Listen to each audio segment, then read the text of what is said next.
Bonjour à tous, c'est Arthur. On se retrouve pour une nouvelle vidéo. Donc, dans cette vidéo, on va parler du projet CKB Nervous Network. Je vais faire l'analyse fondamentale de ce projet. Cette vidéo va se répartir en 4 parties. Je vais commencer par présenter l'idéologie du projet, donc quelles problématiques elle répond et de quelle manière. Ensuite, je vais faire l'analyse de la tokenomics du projet, pour ensuite aller sur l'analyse de la tech, donc comment est construit ce projet, sur quel système il repose et comment il fonctionne. Et pour finir, je vais faire l'analyse de l'évolution du projet, donc qu'est-ce qui s'est passé par le passé et quel avenir possible il a, en se basant euh, sur l'analyse de données tout simplement. Le projet Nervous Network a été créé en novembre 2019. Les personnes importantes sont Jiang Zi, qui est le cofondateur. Lui, il est architecte et chercheur du projet. Il y a Kevin Wang, qui est aussi cofondateur et qui est chercheur, surtout pour la tokenomics. Il avait travaillé à IBM à la Silicon Valley. Il y a Daniel Elvé, qui est cofondateur. Lui gère la communauté et la communication du projet. Et les deux dernières personnes importantes sont Yan Yang et Xuejie Xiao, qui sont les tech leads du projet. Voilà. Donc après une petite présentation, quelle est l'idée de ce projet? Donc CKB, Nervous Network, veut devenir la référence du monde des blockchains. C'est pas rien, hein, c'est une belle ambition. Et donc eux, ils veulent faire ça en utilisant une structure de fonctionnement qui est un petit peu spéciale. Euh, c'est un petit peu un tout en un. Voilà. Nervous Network permet, euh, enfin, il est à la fois une layer 0, une layer 1, une layer 2 pour à permettre aux gens de construire sur leur blockchain sans avoir à lancer leur propre blockchain, quoi. Et tout est interopérable. Donc voilà. Donc comme je viens de dire, donc c'est une blockchain d'infrastructure qui se dit donc modulaire, décentralisée, flexible et interopérable. Voilà. Et donc elle vise à être le système nerveux des blockchains. Ils ont fait part de la problématique donc, qui est que toutes les blockchains sont construites indépendamment les unes des autres, avec des langages de programmation et des machines virtuelles différentes. Et donc il est assez difficile de les faire communiquer de manière efficace et surtout nativement en fait. Euh, et aussi il y a un deuxième axe qui est que l'identité numérique sur les blockchains est donc aussi très fractionnée puisqu'il y a une diversité très élevée dans les blockchains et donc il n'y a pas de référence. Donc voilà, leur projet est de devenir cette référence qui réunit les blockchains et donc, pouvoir naviguer sur toutes les blockchains avec une seule identité numérique. Voilà. Donc il y a aussi un petit concept d'account abstraction. Donc leur innovation, c'est que leur blockchain est interopérable avec tous les langages cryptographiques primitifs. Donc il permet de relier toutes les blockchains hétérogènes, que ce soit des sidechains, des layer 2, des layer 1, des layer 0, entre elles. Ce qui est, mais c'est déjà fonctionnel, donc c'est déjà une très belle prouesse technique. Eux, leur objectif, du coup, c'est de devenir la blockchain par défaut, où tous les nouveaux projets qui veulent se lancer viennent construire des applications décentralisées directement sur le Nervous Network. Voilà. Et aussi, il faut savoir que du coup, ce projet se différencie un petit peu, par exemple, d'un Atom Cosmos, parce qu'il ne permet pas de construire des blockchains greffées au hub, comme on pourrait avoir avec le SD4 Cosmos, mais plutôt qui permettrait de construire des DApps qui seraient directement connectés au système nerveux central. Voilà, donc avec ce projet, on n'aurait pas la nécessité de construire une nouvelle blockchain, vu que tout fonctionnerait déjà nativement sur ce projet. Que ce soit la sécurisation via le layer 0, euh, les layer 1 qui permettent de tourner les DApps, les layer 2 pour la scalabilité et l'interopérabilité, tout fonctionne nativement sur ce projet. Donc voilà, ça c'est une très grosse innovation. Ensuite, parlons de la tokenomics. Ça c'est aussi c'est un projet qui se démarque beaucoup, hein. Même la tokenomics, c'est un type de tokenomics qu'on voit rarement. C'est une tokenomics avec aucune max supply. C'est-à-dire qu'il y aura toujours des CKB qui seront émis. Cependant, ça peut faire peur parce qu'on peut se dire que on aura une forte dilution et donc une forte pression à la vente appliquée à ce projet. Mais en fait, il faut se pencher un petit peu plus sur la tokenomics et c'est très intéressant. Donc déjà, actuellement, on a 25% de la tokenomics qui est locked, donc qui est bloqué sur le DAO. Euh, c'est pas énorme, c'est pas énorme.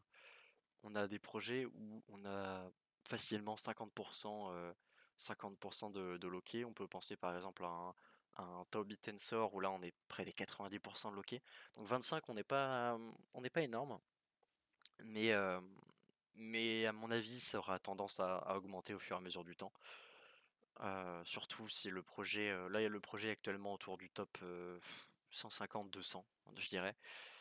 Donc il n'est pas encore très connu, il n'est pas encore dans les radars des gens. Mais si ce projet explose, on aura une tendance à augmenter, à mon avis, cette portion de CKB qui sont loqués. Et on va avoir en novembre, autour du 20 novembre, il me semble, euh, vers le 20 novembre, il y aura le premier halving du CKB qui va diminuer par 2 donc la production de CKB dans les blocs, ce qui va faire baisser grandement la pression à la vente déjà. Et secondement, on a donc ce graphe qui est très intéressant, qui montre la supply, donc voilà, qui effectivement euh, peut faire penser à la supply du Bitcoin, mais qui reste assez inflationniste. C'est-à-dire que les CKB minés, les blocs minés rémunéreront 2 fois moins de CKB environ tous les 4 ans, comme le Bitcoin. Mais on peut voir, donc là on a la courbe bleue qui représente la supply du CKB. Donc actuellement en 2023 on est autour euh, des 45 milliards de CKB. Mais des CKB effectifs, il y en a beaucoup moins. Pour les holders long terme, on voit que l'inflation est fortement contrôlée par le holding qui offre un rendement d'environ 3,4%. Ça varie entre 3, on va dire 38 et 3,42, 43. Donc ce qui montre qu'il y a une forte incitation au holding pour les holders long terme, puisque en prenant en compte qu'il n'y aura jamais de max supply, il faut stacker ses CKB. Donc voilà, tout holder de ce projet se doit de stacker ses CKB sous peine de se faire diluer son investissement en fait tout simplement. Donc ensuite on peut voir la répartition des jetons. Elle est très très cohérente, très pertinente. 25% qui sont dédiés au burn. Donc pour l'instant cette partie-là est bloquée, une partie a déjà été burnée et elle est vouée à être, à disparaître tout simplement. On a 17% des CKB qui sont pour le fonctionnement intrinsèque de l'écosystème, 15% pour que la team se rémunère, ce qui est franchement pas énorme. Euh, c'est assez peu. Et 35% pour les ventes de jetons.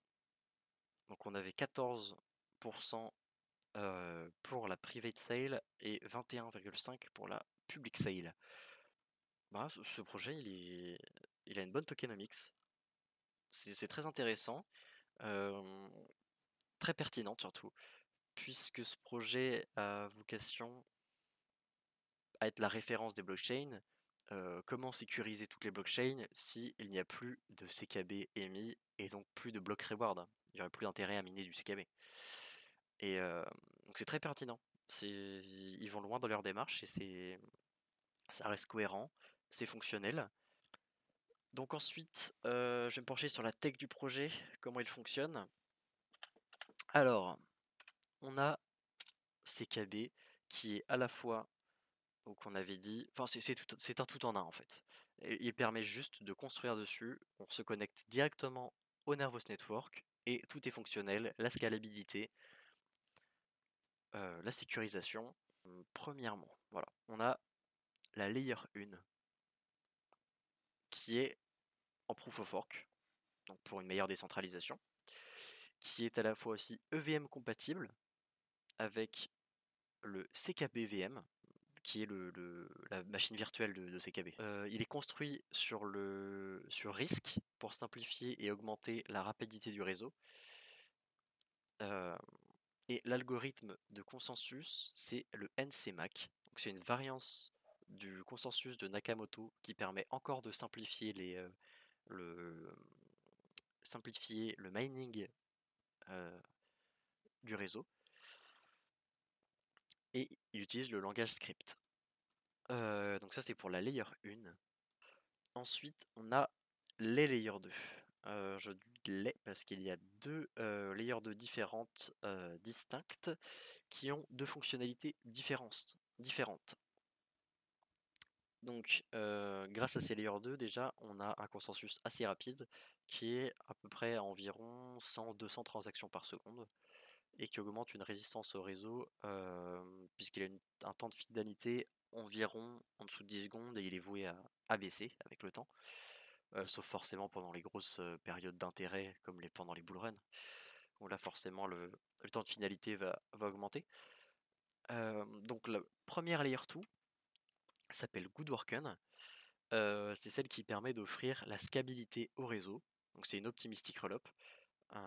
J'expliquerai comment ça fonctionne les optimistic rollup dans une autre vidéo. Et donc cette optimistic rollup permet de faire tourner n'importe quel langage de programmation, n'importe quel consensus, en offrant environ donc, 150 transactions par seconde. Voilà. Et on a la deuxième layer 2 qui est Axon, je sais pas comment ça se dit, qui est une sidechain à Nervous Network, qui est EVM, qui permet de connecter l'Ethereum Virtual Machine. Et donc, voilà, ce projet, comme je l'ai dit auparavant, donc, ne permet pas de construire des blockchains connectés à un hub, comme pourrait faire le penser un Atom Cosmos par exemple, mais permet de construire des DApps interopérables, reliés donc avec des bridges au Nervous Network. Et donc tout est sécurisé et scalable.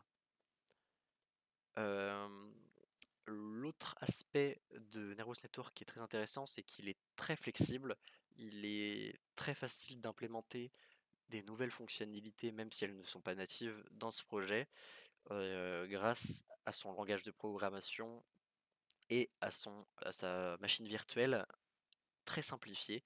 Donc par exemple, il y a la possibilité d'implémenter des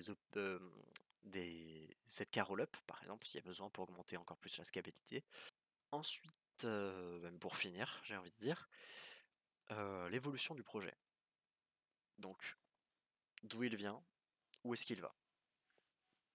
Déjà, il faut se pencher sur le marché. Il faut sortir un petit peu du CKB, il faut voir quels sont ses concurrents, où est-ce qu'il est positionné sur ce marché-là, et où est-ce qu'il peut aller en fonction de son développement. Donc déjà, pour commencer, les concurrents possibles du CKB, on a tout le secteur de l'interopérabilité, que ce soit Atom Cosmos avec son hub SDK, Polkadot ou encore Conch. Voilà. Donc c'est des gros morceaux, hein. C'est-à-dire que CKB s'attaque vraiment à des très très gros projets du top 10, du top 15, du top 20 même, avec des grandes ambitions, ce qui peut permettre en soi un très gros développement, hein, de cet écosystème. Ça va être une tâche assez difficile, surtout quand on veut être la référence des blockchains. Il y a énormément de compétitivité dans le marché. Et donc où en est-on? Où est le CKB dans toute cette histoire?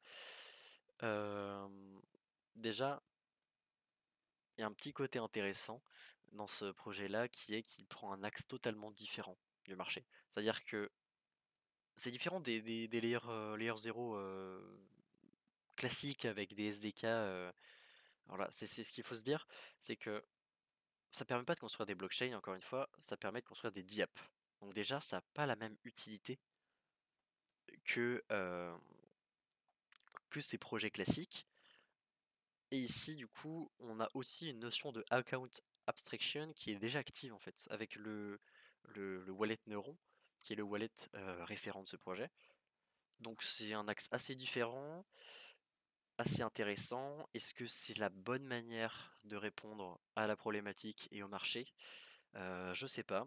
Je sais qu'en tout cas, c'est un projet qui va pouvoir bénéficier de l'intérêt du marché pour la notion de account abstraction, de cette notion d'interopérabilité qui va être un des types de projets principaux qui va performer sur ce bull run. Ça va être le cycle de l'interopérabilité et de l'account abstraction pour permettre une démocratisation des blockchains en fait au grand public. Donc, cependant, on a un petit retard de développement sur ce projet euh, et un retard de démocratisation, c'est-à-dire que on n'a toujours pas de nombreux projets qui viennent se greffer au Nervous Network. On n'a pas spécialement un euh, nombre de développeurs qui augmente nettement. On n'a pas un intérêt pour ce projet. Alors qu'à côté, on a tous ces autres mastodontes qui sortent des nouvelles tous les mois, qui développent, qui agrègent des projets à leur hub, à leur consensus. Euh, Ce projet, il est laissé un petit peu de côté en fait. Il est un petit peu, il prend du retard. Donc là, pour relancer ce projet, il faudrait une bonne nouvelle en fait. Il faudrait une nouvelle importante. Il faudrait quelque chose en fait. Et en parlant de ça, on a donc le halving qui arrive dans 4 mois, en novembre. Est-ce que ce sera suffisant, un halving, pour relancer l'intérêt sur ce projet? Peut-être, peut-être pas. Faudra qu'il soit accompagné en tout cas de développeurs, d'intérêts, d'utilisateurs et de projets surtout, d'applications décentralisées qui viennent se construire directement sur le Nervous Network. Il est possible qu'il y ait une montée de l'intérêt pour ce projet. Et je vais vous montrer deux graphes qui peuvent me faire penser que avec l'arrivée du halving, euh, l'intérêt sur ce projet remonte. Donc voilà, on a le taux déjà de hash rate du projet. Donc on voit depuis 2019, on a eu une montée du hash rate et une explosion avec le bull run de 2021 qui a fait monter le hash rate jusqu'à 150p environ ici. On a eu la perte d'intérêt avec le bear market et depuis 2023, même si le prix n'a fait que chuter et le prix par rapport au BTC n'a fait que chuter, il a sous-performé, mais cependant, on voit une explosion du hash rate, ce qui montre un intérêt pour les investisseurs qui sécurisent le réseau. Et ensuite, le deuxième graphe, c'est le nombre d'adresses uniques. C'est très intéressant. Euh, on voit du coup que depuis 2020-2021, on a eu une explosion du cours d'adresses uniques pendant le bull run et ensuite pendant le bear market. Et en fait, ce projet n'a pas connu de bear market en fait. Le développement de ce projet n'a pas connu de bear market. Le prix a pris bon, moins 90%, il me semble. Moins 80%, 90% par là. Et le nombre d'adresses uniques de ce projet n'a cessé d'augmenter. Et depuis le début du bear market, on a presque triplé le nombre d'adresses uniques. Et on est à. On est plus haut que le taux de hash rate est plus haut que le pic du bull run. Donc là, on a toujours un très fort intérêt sous-jacent des investisseurs pour ce projet. Ce projet est sur un axe très intéressant. Il prend le marché euh, sous un autre angle. Voilà, pour offrir une variante de ce qui existe déjà, qui peut avoir son intérêt. Mais il doit être accompagné du coup pour que le CKB puisse en profiter d'une augmentation du nombre de développeurs, une continuation de la tendance haussière sur le hash rate et le nombre d'adresses uniques, des projets qui viennent se greffer au Nervos Network pour proposer leurs services et forcément un intérêt pour ces projets qui se greffent au CKB. Sans ça, on peut avoir un CKB qui stagne, qui sous-performe le BTC pendant le prochain halving, euh, et qui tombe un peu à l'oubliette. Mais, euh, mais c'est un projet tellement unique, tellement différent, tellement décalé de ce qu'on a l'habitude de voir, qu'il peut avoir son moment de gloire, surtout avec l'avènement de l'interopérabilité, l'account abstraction pendant, euh, pendant ce bull run. Et surtout qu'on a une grosse communauté qui est derrière. Voilà. Donc c'est tout pour moi. C'était donc l'analyse fondamentale du projet CKB, donc Nervous Network. Lâchez un petit like à la vidéo. Voilà, si la vidéo vous a plu, si le projet vous intéresse, voilà. Et dites-moi dans les commentaires ce que vous en avez pensé. Merci.